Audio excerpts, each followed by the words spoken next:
Hey guys, it's me, John Avenger, once again wearing a hoodie. I'm going to go outside soon, so I wanted to do a video quick.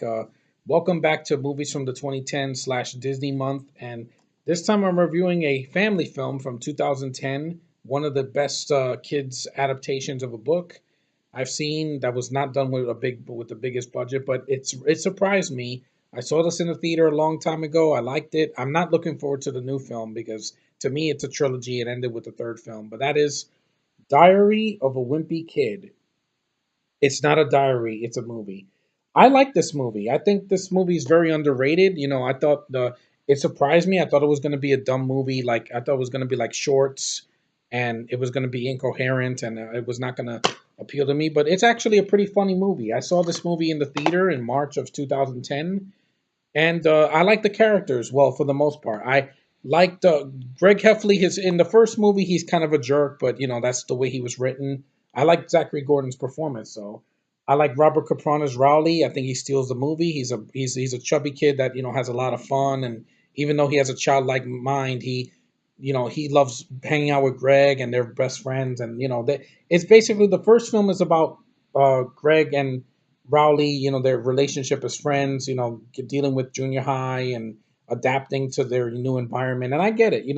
I went through that when I was in junior high. So, and this is a cute movie. Like I thought, this has all three films have gross out humor, but I can overlook that because I like the performances. I like the two parents played by Steve Zahn and Rachel Harris.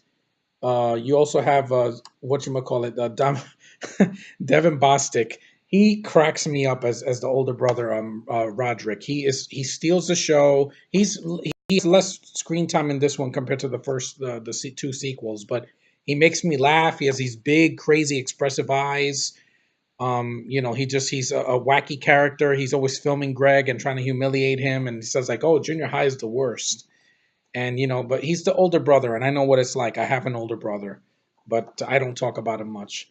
But anyway, it is a funny movie. It says a hysterically funny best-selling book. I read one of the books, the Dog Days, which is the third film.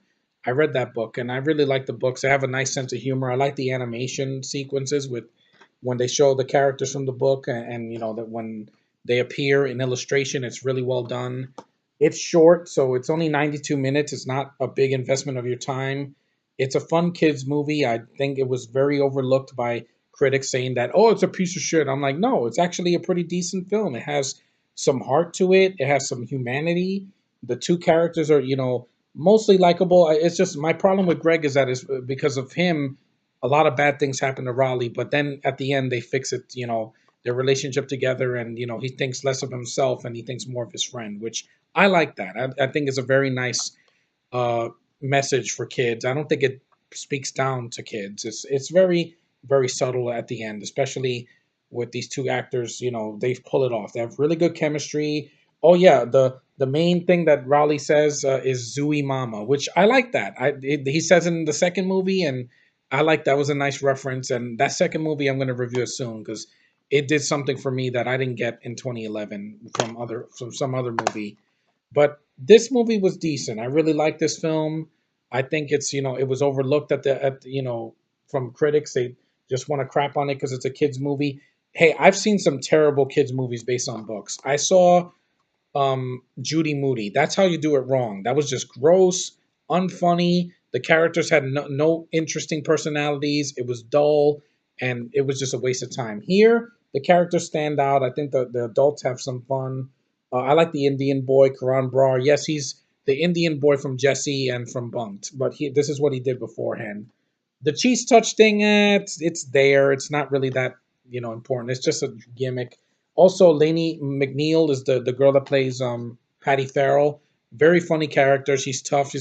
She's always yelling at Greg. It just cracks me up. And also it has an early appearance from Chloe Grace Moretz. See, this is a movie she did that didn't suck ass like last year when she did Fifth Wave, which bored me to tears. I'm gonna take my hoodie off because I want you guys to see my face. But anyway, she's good in the film. I prefer Peyton List in the sequels. I think she's cuter, and she's done less terrible work outside of the Disney Channel. But I like the film. I think Thor Furtenthal did a good job directing the kids. He knows how to direct children. It's funny. It has a lot of heart to it. It has a decent soundtrack. in the film. You know, it's really well done. I do like Diary of a Wimpy Kid, and I'm glad it came out in this decade. It really is a lot of fun, and I think it's a faithful adaptation. I've read one of the books, and it has the same sense of humor. Yeah, there's some Hollywood isms in it.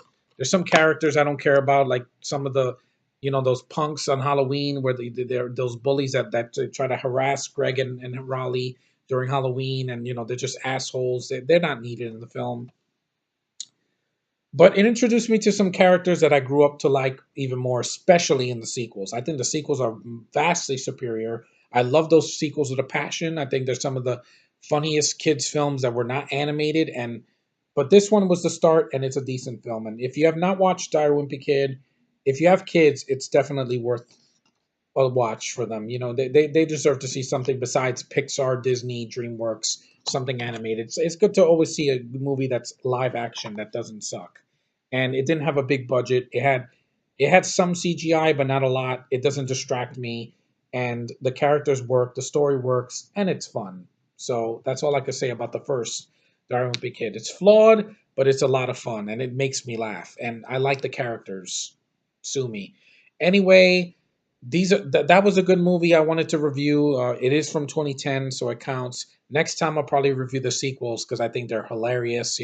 I laughed in the theater when I saw them, and they one of them cheered me up a lot, and I need to definitely give my thoughts on why. But anyway, thanks for watching, guys. Take care. Take it easy. I'm gonna take a walk now because I need to reduce my weight. I've been gaining weight the last couple months because of all the holidays. I ate a lot of sweets and things, but I'm gonna make it this year, man. You guys are gonna be worth, uh, you know, doing these videos for. Without you guys, I'm nothing. I'm just a guy talking to dead air. But thanks to you guys. You guys are amazing. You viewers, you subscribers, not the assholes that give me flack of the comments I say about, certain people. But anyway, thanks for watching. Take care, and I will see you in the next video. Peace.